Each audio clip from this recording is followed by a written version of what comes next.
Ao anatin'ny vaovao ara-pinoana kosa no amaranantsika ny fampalalam-baovao amin'izao alina izao.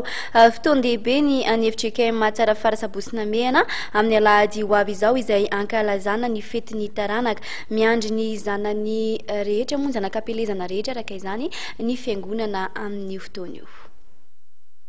Mantanteraka asa goavana ny FJKM tsara fara sabosina mehana sy Andraparitany Varandrano amin'izao fotoana izao dia ny fanitarana ny trano fiangonana.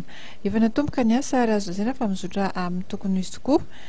Fa ao anatin'izany asa izany dia antanteraka ny fetin'ny taranaka ary izy ireo amin'ny alahady 10 novambra ho avy izao. Ny FJKM tsara fara ao anatin'ny Andraparitany Varandrano dia manatanteraka ny fetin'ny taranaka taon'ny lahady fa 10 volana novambra izao. Izay iantsona ny zanak'ampelezana rehetra, ny taranaka rehetra, ny fianakaviana rehetra izay mifandray tamin'ity fiangonana FJKM tsara fara ity.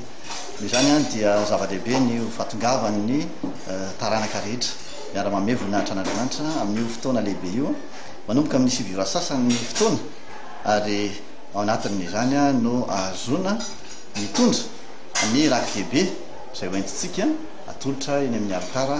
Tsy aovana ihany koa fa manomana ny sakafo aorinan'ny fampivavahana ny fiangonana vidiny mirary satria mety mieritreritra isika ny amin'izay mety fahalavan'ny fotoana. Tarovy ny vatolampy sy nangarana antsika sy ny atolavaka zy ny adinantsika eny amin'ny FJKM tsara fara amin'ny lahady izao 10 novambra amin'ny 7 ora sasany. Isy moa sakafo isan-karazany no man'ny fiangonana eny an-toerana amin'ny fetin'ny taranaka io ary evenina fa dia ho tonga maro tokoa ny taranaka ao amin'izany FJKM tsara fara izany anatrika io fety io.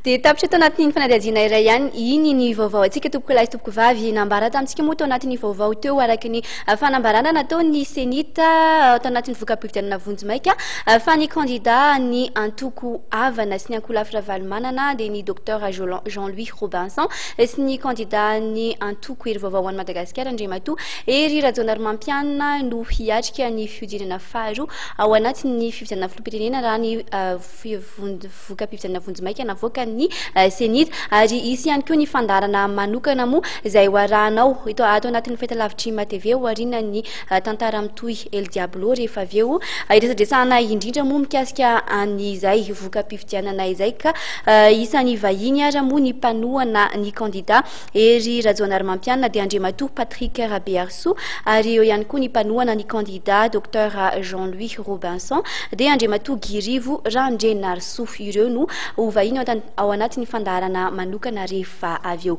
Mametraka ny velomandry ampitafa ny tenako ho amin'ny manaraka indray.